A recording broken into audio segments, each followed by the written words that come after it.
एक बार एक रानी का विवाह होना था, तो रानी की शर्त थी जो 1 से लेकर 20 तक की गिनती सुनाएगा मैं शादी उसी से करूंगी, मगर 1 से 20 तक की गिनती में सारा ब्रह्मांड सारा संसार समाया होना चाहिए।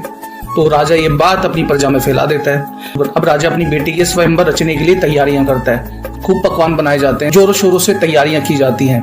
अब एक से एक राजा वहां पर आता है ताकि वो रानी से शादी कर पाए। अब रानी वहां पर एक शर्त और रखती है कि जो 20 तक गिनती नहीं सुना पाएगा उसको 20 कोड़ों की सजा मिलेगी, उसको 20 कोड़े पड़ेंगे।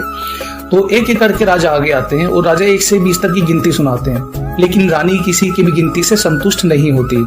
अब जो राजा 20 तक गिनती नहीं सुना पाए उनको 20 कोड़ों की सजा मिलनी शुरू हुई। अब कुछ राजा तो डर के हमारे पीछे हो गए।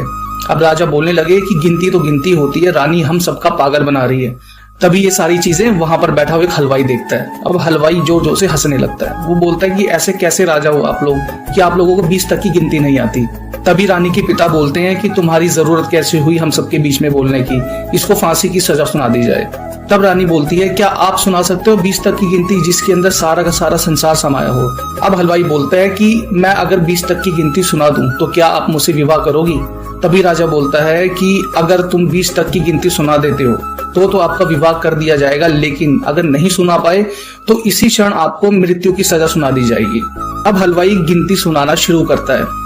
1 भगवान, 2 पक्ष, 3 लोक, 4 युग, 5 पांडव, 6 शास्त्र, 7 वार, 8 खंड, 9 ग्रह, 10 दिशा, 11वां रुद्र, 12 महीने, 13 रत्न, 14 विद्या, 15 तिथि, 16 श्राद्ध, 17 वनस्पति, 18 पुराण, 19वीं तुम और 20वां मैं।